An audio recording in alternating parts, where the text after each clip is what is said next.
Hi everyone, welcome to Art Talk Tuesday. My name is Jackie G and I'm with Gwartzman's Art Supplies. We're located in downtown Toronto. Thank you so much for tuning in. I'm going to wave hi because I know so many of you will be watching and waving. Some of you may not be familiar with these art talks that we do. It's to connect with you, the public. It's to tell you about a variety of topics that we have, including special guests like we have today, product discussions, demos, and anything we want to share with you about art materials and our industry. If you miss any part of this live or would like to see more, you can find them on our YouTube channel. Today we have two special guests, and yes, I know, actually Naomi admitted that she was nervous, and I'll tell you, even with my notes, I still get nervous. So you'll just have to bear with us. We're going to have a really great chat today. So we have two special guests. I've known Travis and Naomi for several years now, both as artists and as directors of the Otter Art Club in Orillia, Ontario. We have often talked about getting together for an art talk, but you know, life gets in the way and we just never managed to work that out. But recently they had a post, and it was about a short film that they had produced, and I realized it was absolutely time that we had to get together somehow, some way, and talk. So I have to thank Naomi and Travis because they've just literally returned from their trip where they showcased their film. This is their stop in Toronto before they go back to Orillia. And I want to tell you about them and their film.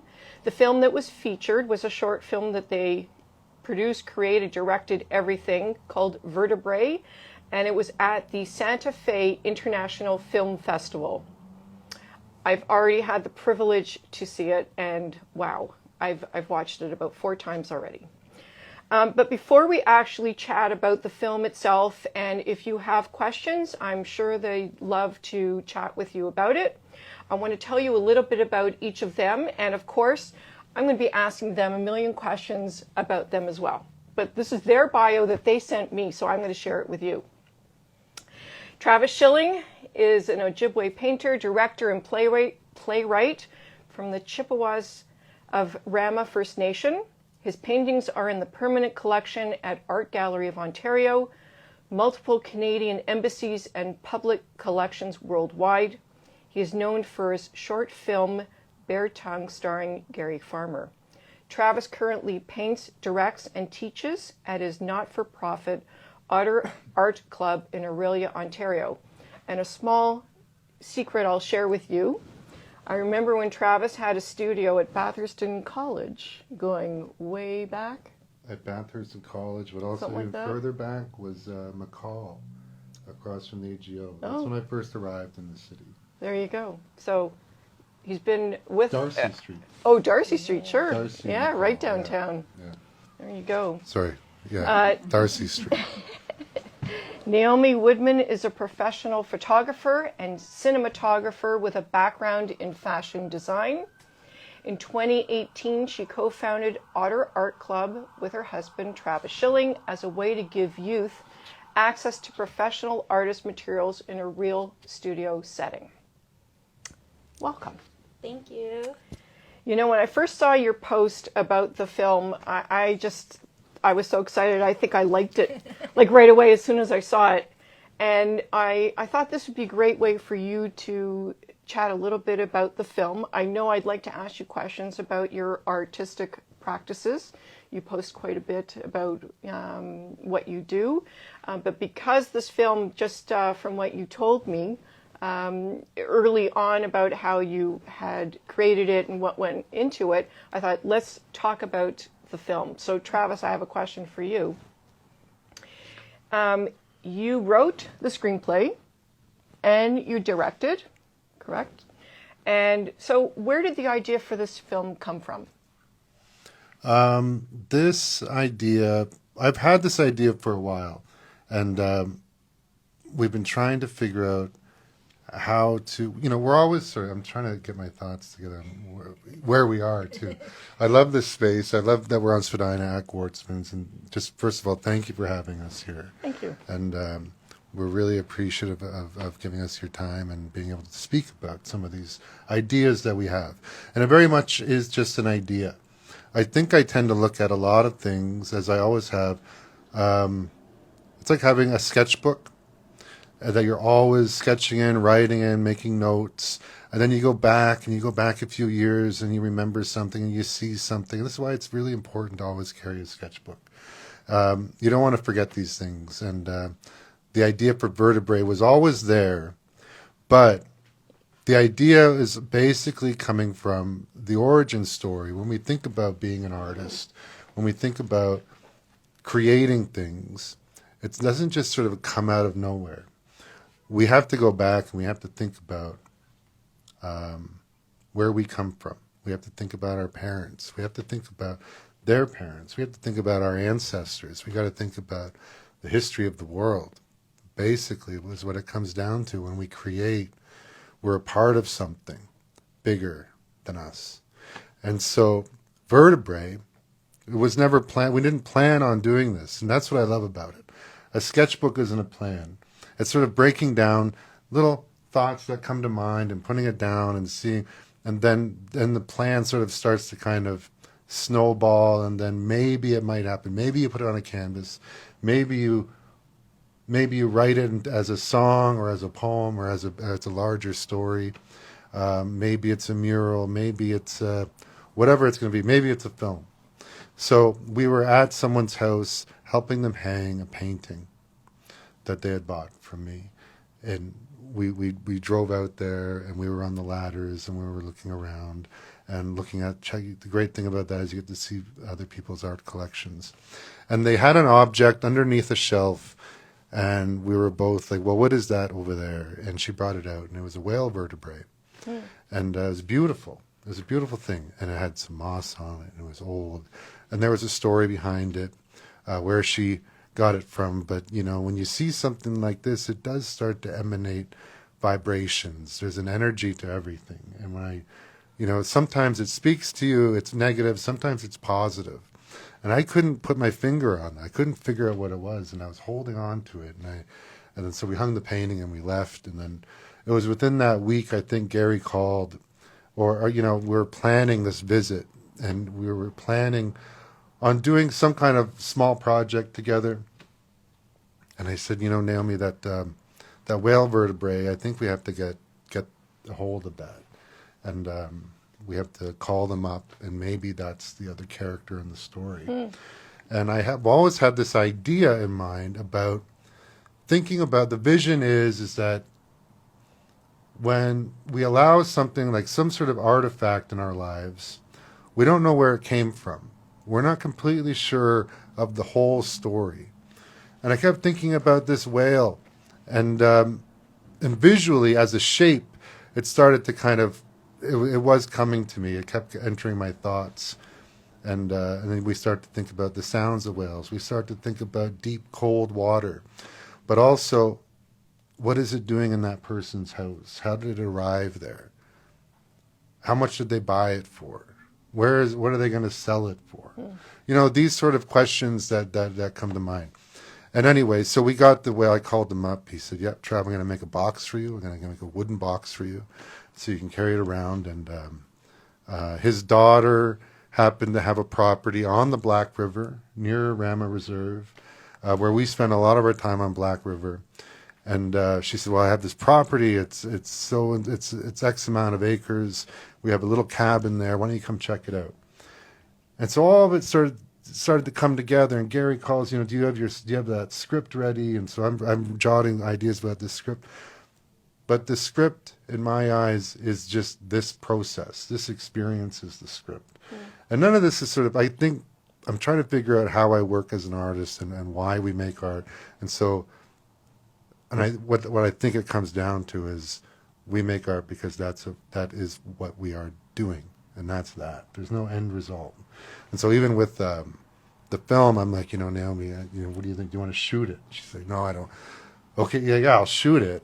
like, how do we shoot it? I'm like, I don't know. We're going to find out when we get there. Gary has one day he's coming in. I have this story about a man who accidentally burns this whale vertebrae in the fire. And the idea in the back of my head is, what happens if you inhale this smoke? And he takes on the spirit of the whale. But also, the person that owned that vertebrae was collecting it, and it was his mother, who was a painter, and she had all these fascinations and obsessions in life, and one of them was visiting these bodies of water around the world, and that's where she acquired this somehow. And but the last scene of the piece is a collector that had not only taken the whale vertebrae, but also taken one of her favorite pieces up the wall. And so the bigger story, the bigger idea behind it that I'm always thinking about as a painter, where does our work go? Our work is priceless. And people say, how much is the painting? It's not anything. You know, there's going to be a price eventually that's put on something, but I'll give it to you. You know, it doesn't matter. It's not really important. It's not until it goes to a gallery, it goes to a place where someone has to create this kind of business from it and have it, whatever. There's these bigger stories. But this is what it breaks down to at the end of the piece. It wasn't about Gary going to spread his mother's ashes. It wasn't about the life that they lived together. It wasn't about the pain that he's going through to the person that acquired that artifact. It was just about them getting it and how much is this going to sell for. And very often we don't think about where the work comes from. We like to look at it, whatever it is. It's like, and then we make it ours. You know, you go into a gallery and you say, I like that, or you know, that's not speaking to me, but it automatically, or will it match this? You know, and then so. Those are the basic questions, but the big questions, it's the origin story that I'm always fascinated with. I think what's exciting for me when I think about art, when I think about physical art, oil on canvas, watercolor, whatever it is, but what about the artist? I want to know about the artist. And when you want to know about the artist, I think that's what takes you out of that surface, and you start to kind of have a relationship with life itself. Because we're talking about people. We're not talking about canvas. Although we are as artists, it's what is it that draws you to it, and what makes the art world move. And that is what the piece is about. And it's it's a series of sketches and a sketchbook and ideas and notes and thoughts that we're still having a conversation about to this day. Like, what is this about? But very much like a sketchbook, we're going to turn the page, we're going to rip it out, we're going to start again. We already have an idea of the next part of the film. We're not necessarily filmmakers, we're just creators. And if we can just not define ourselves as that, it gives us a chance to make another thing. You know what I mean? Like, yeah. We got to give ourselves a chance. I guess that's how you look at what you're doing with your artwork. Artwork, you know, what's great that we tell the kids at Otter Art Club is like, listen, we have another canvas here. There's another page. Don't worry about this. Well, I made a mistake. So, yeah, that's great. That's the best thing that happened today was that you made a mistake. Let's turn that around. Let's make that a positive. Let's not make that a negative. And we're going to get another canvas. We're going to try it again.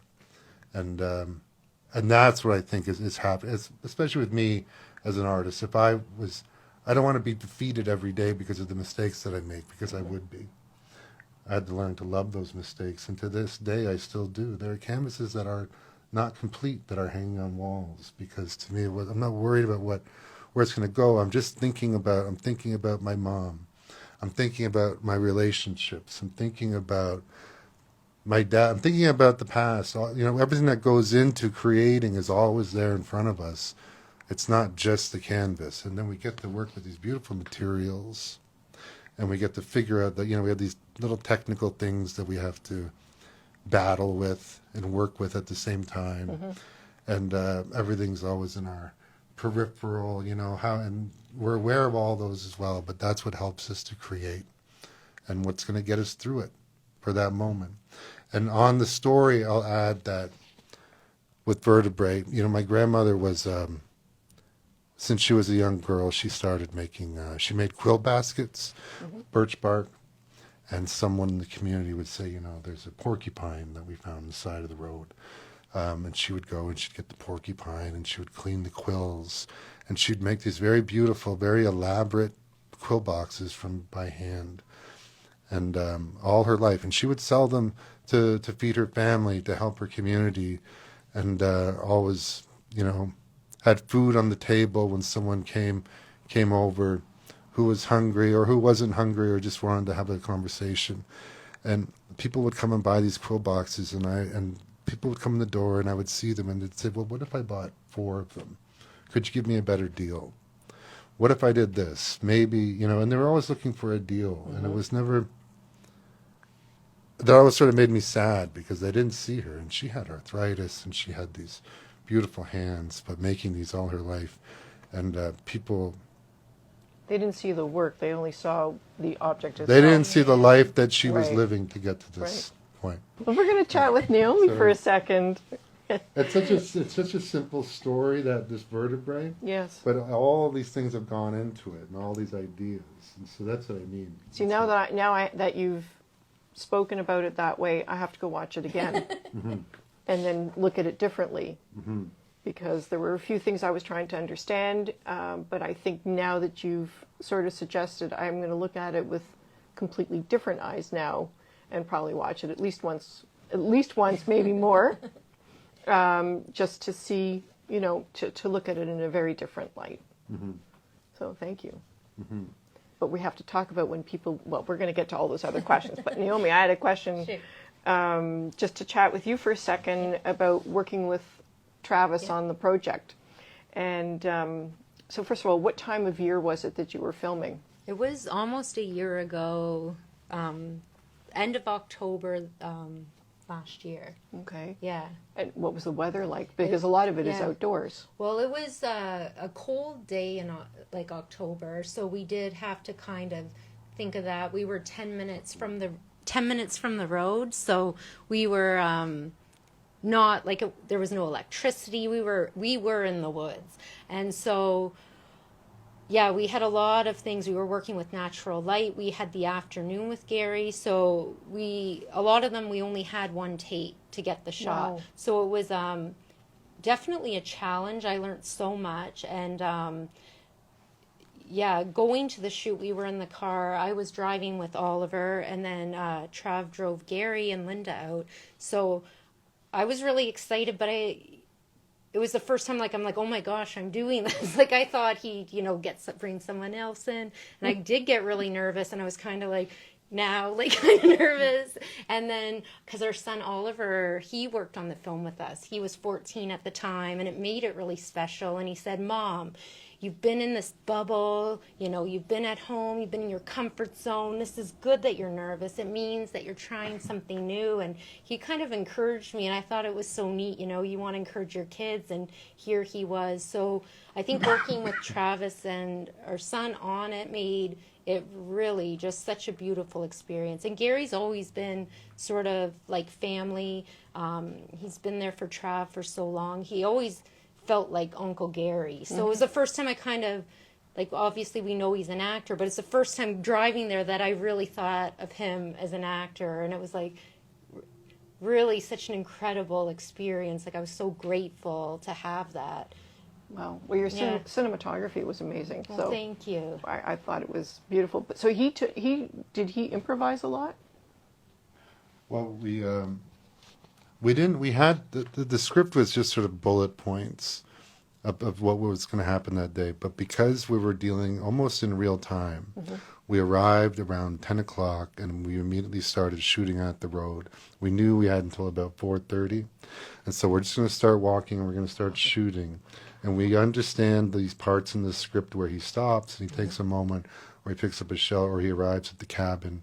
We go inside. So we're all shooting it in sequence. And we knew this is our only day to do it, because he's going back. He lives in Santa Fe. He's going back there. We were just trying to get it all at once. Sure. But also, Gary, he's such an amazing, actor that he he knew what was happening. He understood the character and the part, and so we had to not documentary style, but I almost would think kind of surveillance. I've been thinking about it that way, like you're just capturing these moments that happen to be taking place. You know, when you're walking in the woods alone, no one sees what's, you know, if you were to trip and fall, you know what I mean? You can't really tell the story properly, or the thoughts that you're having, or why you're there, where you're coming from, and where you're going. I always loved the movie Last Tango in Paris. Marlon Brando wandering around those streets. He owns a hotel. You know, you're kind of this observer, but also the way that was shot, I felt like it too. Just capturing, getting these moments in this kind of this very kind of tragic part of his life that he was dealing with, and trying to get through alone, and what that means, and it's sort of the subject matter of a lot of films, and it's a lot of things. It's what's on our mind all the time.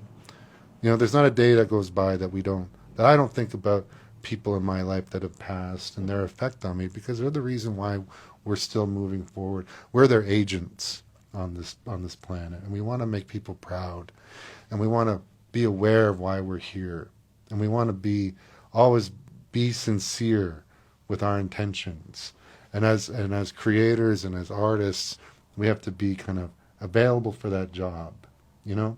So when we do want to say, well, Gary's coming in, let's make a film, we only have the sun, we're capable of doing that. We're not going to say, you know what, let's just sleep in, let's just forget that is out of our comfort zone, because we're not dealing with we don't have money to do it. We don't have, there's not a production team behind us. We should have 70 people. We were craft services, everything that day. Yeah, we're doing craft services. We got to make sure everyone's fed. We want to make sure everyone's comfortable, but also having a nice day in the forest, because the sun was coming through. Everything was perfect. That morning, driving with Gary to the site, there was a beautiful fog in the forest we were heading towards, and Gary was driving a little faster. He knew, because he's not just an actor, he's a creator himself, you know, and so he knew that there was that fog coming in, that light coming through. As soon as we got there, it lifted or it went away, and we missed that shot. But you know, he loves the process. Yeah. He understands the process, and when you're working with people that understand the process, you know, you don't have a lot of time to talk about it. We just got to press record. Right. You know. Wow. So then, how long did it take? So it was a one-day shot. I don't even have to ask you. So once you shot it, that was one day? Yep. Okay. So then it was done.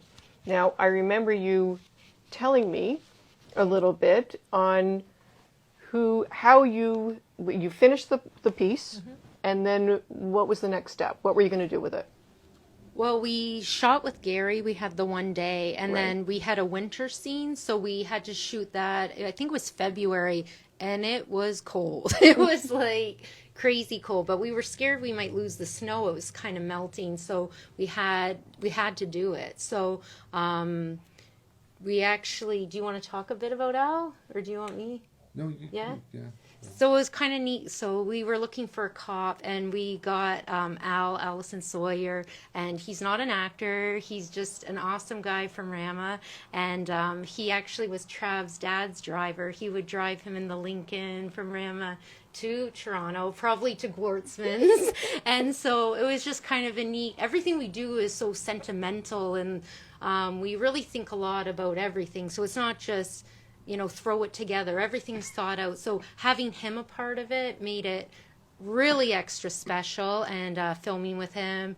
And I think now he has a still so he can show it to his buddies. And, you know, it's like pretty cool for him to be in a film with Gary Farmer. And so we loved having him a part of that. And then, so we did that in the winter, and it was freezing cold. And then we shot again with him at the studio.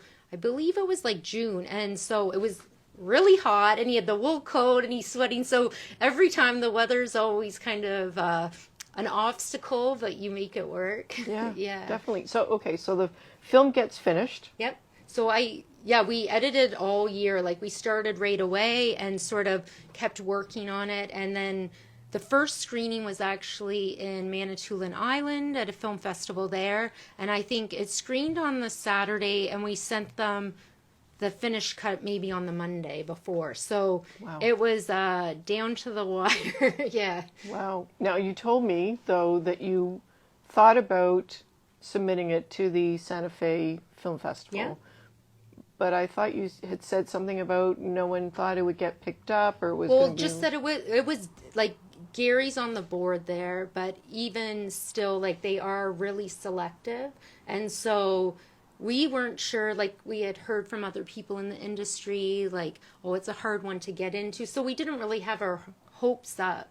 And so when we did find out it was a huge honor. And then we actually just had it screened this weekend at Center Film Festival in wow. State College, Pennsylvania. So that's where we're coming from now. And so it's been such an honor, and we've had a great reaction from the audience, which is great. It just motivates us to keep making Sure. movies. Yeah. So what's the next step? You're going to get into the Oscars? Next step, we even had some notes. We had some notes last night. We're like, you know what? Let's cut 2 seconds off that one shot. Do another edit. But that's what I mean. That's why I like working with Naomi, is that we can just kind of always like wake up and be like, I have an idea. Here's what we're gonna do, and hopefully and you get to try everything, and that is the difference with working very, very independently, very sort of outlaw, and that's why I always like when I sell work, I invest it back into not just more materials to paint, but and lighting and all those other tools, because it can't just be limited to a canvas with paint on canvas, because sometimes you want to turn the volume up on that thing that you're painting. It's like, well, there's a story here, and I want to know what happens next. I want to know what happens next, and maybe we're going to create a film instead. Maybe it's going to be an album. Maybe it's going to be a play. And I've had that a lot, where I want to hear this painting. I don't want to just look at it. I have to know. I have to follow through on this one, and being available to that, living where we live. And I think right now the arts is really, as it always does. I don't want to say it's doing something different, but I think people are creating differently in a way, I think, and I almost think I'm talking about even COVID. And there's this thing I always like to say during COVID. We got really worried when that happened, not just because of what was happening, worried about the people and our families, but I thought, I don't think, I think whatever's happening here, I think I'm done. Galleries, the doors shut, all this stuff. right. You know what I mean? Right, yeah. And then it's like Otter Art Club, we're like, we got to go get supplies. There's no supplies. The mineral spirits are gone. People are buying up all the paint. It was creativity that kind of broke through the clouds. It was people, not that they weren't sure what to do. I think they naturally were drawn towards creating something, towards getting a pencil and a piece of paper, getting some colors, working with each other as families. We didn't know what to do all day, so let's go get our stuff, go to the river, get an instrument, get a sketchbook, and let's go create. And I love that the Fender factory, they ran their it was hard to get guitars. couldn't even get a or art guitar. supplies. People were just ordering everything up. Right. Yeah. And I thought that was so brilliant, and I thought that was so exciting, and that made me so happy. And that's sort of how we work with anything. It's like, what's happening today, and so making a plan isn't even really in our. So when you make a film, you obviously have to have a schedule. You have to have a solid, concrete plan. But even Right. up until that day, we were just looking at the weather and just hoping that it would. Fingers crossed. Well, it would have we'd been be a able to different do type it. of film. Yeah. It would have been very different, but yeah. Just different. Wow. But I do agree with you during COVID, because obviously we were working very differently with anybody, and so yes, we found that the creative outlet was just suddenly exploding, because people realized that they could actually try something that they had never done before, Yeah. or an experiment, Some or freedom. Yeah, Yeah, you had that exactly. time. Yeah. Because life is so busy, it just slowed down, and it was so beautiful. I think people just suddenly Yeah. realized that. People but it took felt a they were little while. confined, but Yeah. I think it was freedom. I think it was the opposite of that. I think you got a chance to try new things. I agree. I think people are still discovering that, though. Yeah. You know, even places to go, and we found that out on the weekend. But that's another story. So now I wanted to ask you about when do you think that the public will be able to see your film? I'm not sure. We're going to do some more screenings, and then we haven't actually talked about that with Gary. We'll probably Yeah. post it. We'll post it. We'll keep everyone informed. Like, we want people to see it. I know we want to do like some screenings in Toronto, in Rama, and Aurelia. So we'll do some at the studio. We're going to be doing that with the film, and then also the music video we did. So now that we're back and we sort of did that, we're going to come up with a plan for that. So speaking of the song, Yeah. which I also listen Yeah. to, and when you do get to hear it, it's called Cadillacs Don't Care. It's Gary Farmer and the Troublemakers, and I've listened to it, and I keep playing it over and over again. It's a great song. We'll get you a CD. Yeah. It was fantastic. But you also produced that as well, Yes. correct? So you filmed it and produced it? Yes. Wow, that was Yeah. amazing. It was a nice Cadillac, too. Really nice, yeah. And that was in a day too that we shot it, and so similar experience. We sort of took what we learned doing Vertabrae, took that to the set of the music video, and I'm really proud of that piece. I think it really turned out better than we hoped. It's got a great message. The band looks great, so I think it was like more than we hoped for. Well, as I say, I certainly enjoyed it. So I want to ask you, what's next? What's, I know you're talking about, possibly creating another film. Yeah. I know you can, if you want to talk a little bit about the Otter Art Club, what you do there. Sure. You're working on a show, possibly for next year.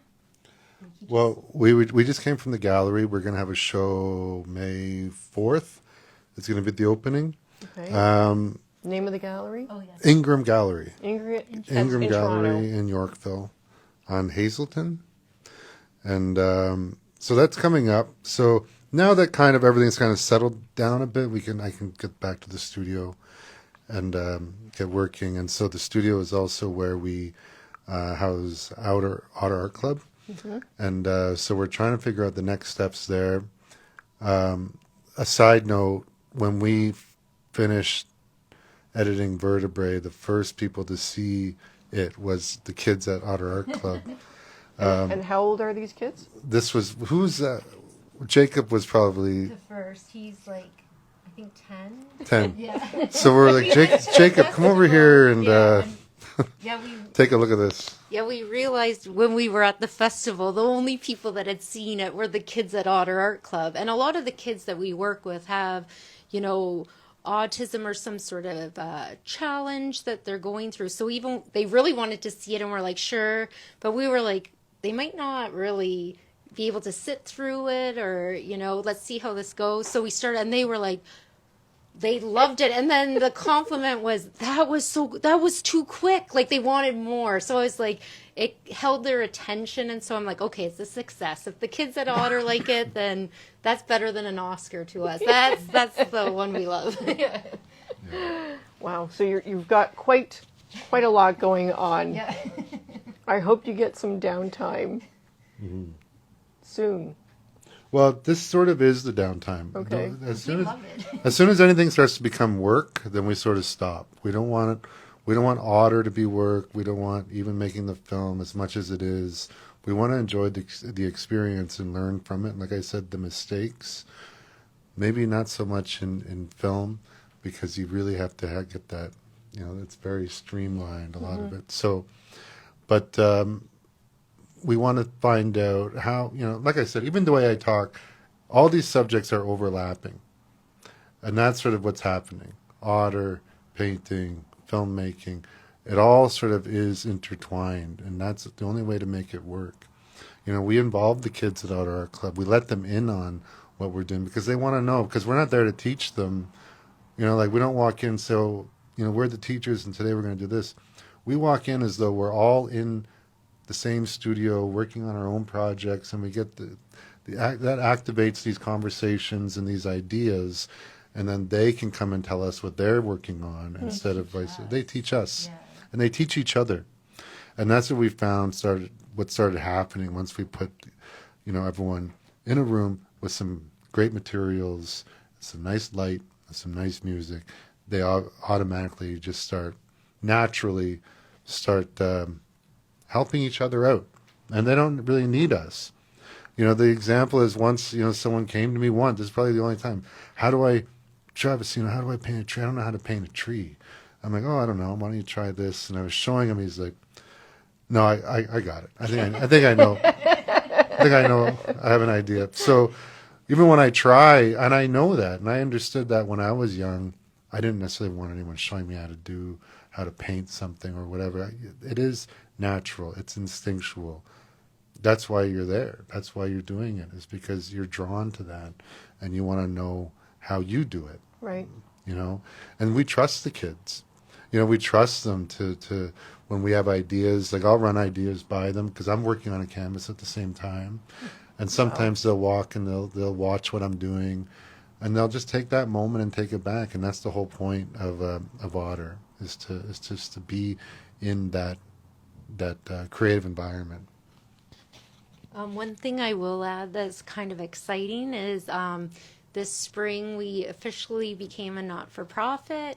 Our goal is to just really work with the youth that are facing challenges, not charge them anything, but give them the best art supply. So when we first started the club, that's sort of an impossible dream, but Gwartzman's really is the reason we are even here today, because Jackie was so generous, always helping us out, and we always talk to the kids about Gwartzman. Some of them have never been to Toronto, so it's exotic when we bring back these bags of beautiful art supplies. And even we were lucky to do this huge mural project at a public school, and it was all Gwartzman's paint. So they feel that difference, and it makes it really special. So our goal with the club is we're hoping to get charitable status next year, and then just continuing our reach. We just finished an awesome program with Big Brothers Big Sisters.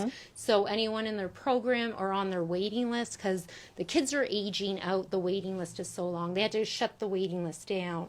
There's so many kids looking for mentors. They do such incredible work. So these kids on the waiting list are able to access some programming through Otter, and we just love these kids. They're so great. So we're just figuring out how to get back into the studio with them and continue our work. I'm sure they're all excited to see you. Yeah, we miss them. They're always so excited about things, and we're excited to see what they've been up to. Wow. Well, thank you. We're going to take a break for a second. Sure. I just wanted to ask, does anybody have any questions or any comments, anything they'd like to ask Travis or Naomi?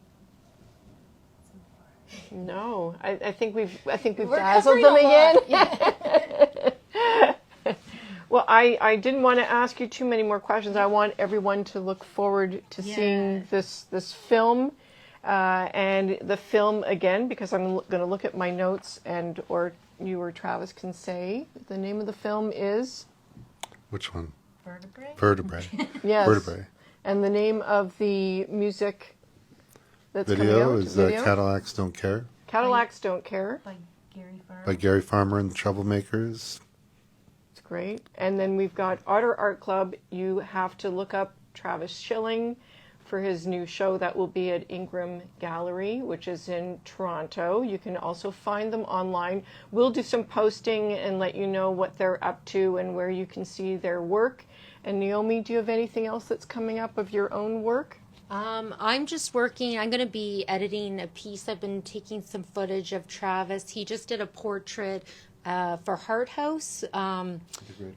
For the Great Hall, so that's going to be unveiling later this month, and I did tons of footage of that, so I'm excited to get back home and start editing that, getting back with the kids at Otter Art Club. We've got a lot of work we're going to be doing in schools, We got 2 kids. We got lots on the go.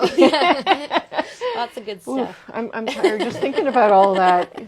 And you find it relaxing. Well, if anybody doesn't have any questions, I want to thank you all for joining us. I want to thank Naomi. I want to thank Travis. I know you literally, when I said literally just landed or got back into Toronto, it was literally just arrived. So this has been such a treat for me to have you here, and we have talked about it so often. Yeah. I hope one day we'll do it again, even if it's when you're at home in Aurelia. And Well, not maybe you could necessarily- come up to the studio. Oh, that would be Yeah. nice. Well, how about we wait till after the snow Yeah. leaves? Good idea. No offense. I'm truly a Toronto girl. Well, thank you. Thank you, everyone, for tuning in. I really do appreciate it.